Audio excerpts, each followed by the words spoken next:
It's not about throwing your hands up, it's about recognizing the past and what was done in the past and how to be able as African American to take advantage of the now. Imagine you're running a 5K. That's 3.1 miles, and your opponent has a mile head start. You'll have a lot of ground to make up to win that race. When it comes to building wealth, many experts say African Americans are behind, and it started years ago. Money expert Janae Adams says building wealth starts with knowing the history. There is a huge racial wealth gap between African Americans and whites.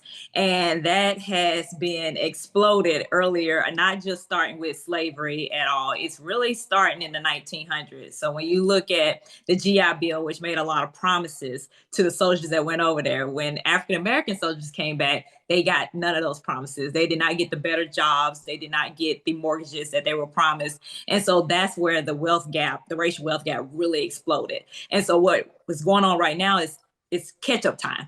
The African Americans try to catch up because the money from that good job is not flowing through generational wealth. That home equity that would have been in the house and that mortgage they received is not in the family right now. And so we're really catching up right now. U.S. Census Bureau data from 2018 shows less than 1 in 6 Black households earned $100,000 or more. That's compared to more than a third of white households.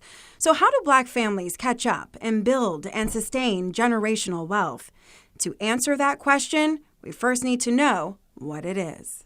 Generational wealth is essentially any kind of asset like cash, investment funds, stock and bonds, real estate properties, or family businesses that can be passed on from generation to generation. So it's more than just leaving money when it comes to generational wealth. It's leaving the knowledge in order to grow it even more generations, not just for one. We want generational wealth not to be 1 or 2 generations. We want it to be 9, 10, 12 generations.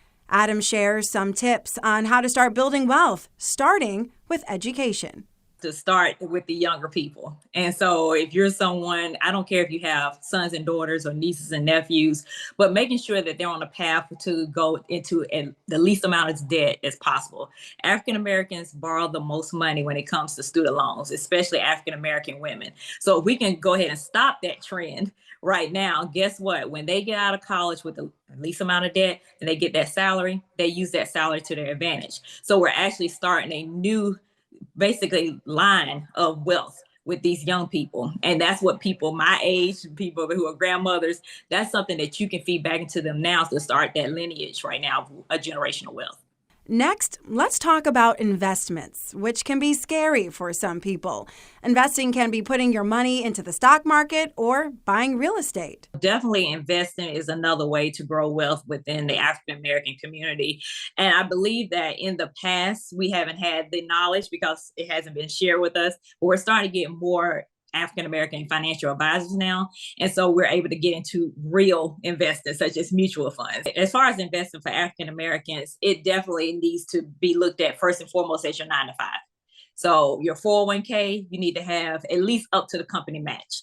Your 403b, your 457, wherever you are, you need to be investing there first. And then afterwards, going into definitely mutual funds. I'm not a financial advisor, but I tend to stay away from individual stocks because if you have $1,000 in Apple stock and Tim Cook decides to lose his mind the next day, guess what? Your $1,000 is gone. But if it's mixed in a mutual funds with a lot of different stocks, then they kind of help balance each other out. So we're, as African Americans, we know what has happened in the past. It's time to play it a little bit safe right now. And then once you get your wealth up, then start taking some risk that you don't mind losing any money on. Adam said it's also important to leave your family life insurance. Definitely get you some life insurance, okay? Life insurance.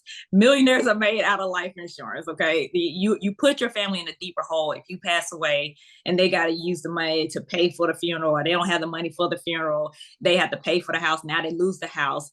And so that's the first and foremost. Make sure that you leave some life insurance and then also have money left over. Okay, because not only can you bless your own family, it may be a HBCU or alma mater. I went to South Carolina State University. So I may want to leave something for them when I pass away, and that increases their endowment. So it's not only touching my family, it's touching the families of other African Americans who are trying to get an education to better their lives. That's the way I think we should be thinking as an entire community. Last but not least, share this knowledge with family and with friends. Adams knows all too well about debt and how to scratch your way out of it.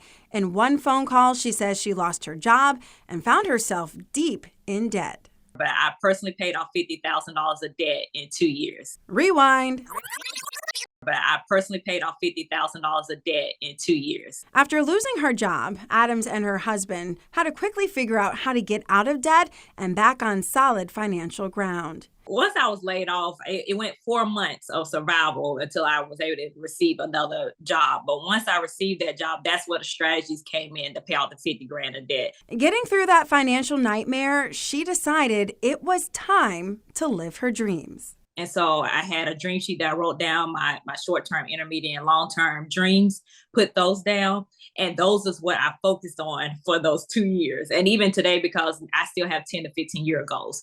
And from there, I went to, making sure that I'm using as much as my paycheck as I can to pay down the debt.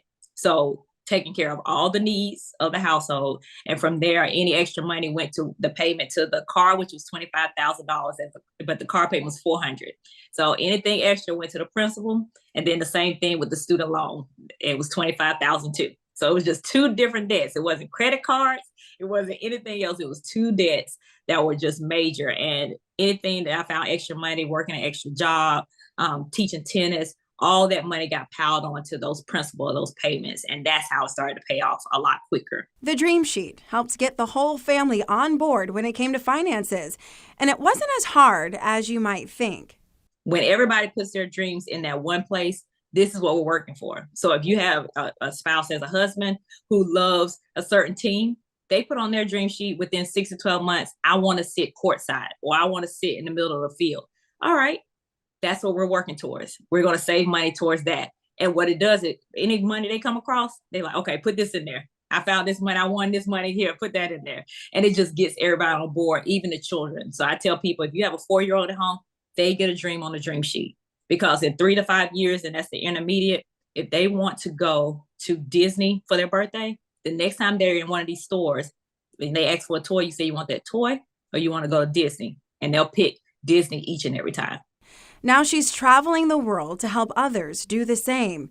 She says right now, too many people are drowning in student loan debt. One young lady just reached out to me. I think hers was $200,000 a few weeks ago. And it's just gone because she took the knowledge that I presented in a presentation, did her paperwork, and she had been paying on it for a couple of decades, and now it's gone. So that to me, that's my legacy. To be able to get that debt out of people's lives. Because what she told me after that, she said, now I can get a house. And she's an African-American woman. And so that student loan debt, which we know is a problem for African-American women, was gone for her. And now she's going to have her own home that she's going to build equity in and have generational wealth. So that's what it's about for me.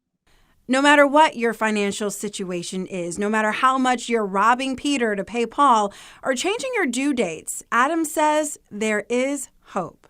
I would just tell people that it doesn't take as long as you think it's going to take. And there's always going to be light on the other side. There's darkness right now for you, but if you keep on going on the journey, light is on the other side. Tracy McCain for Tegna's streaming service.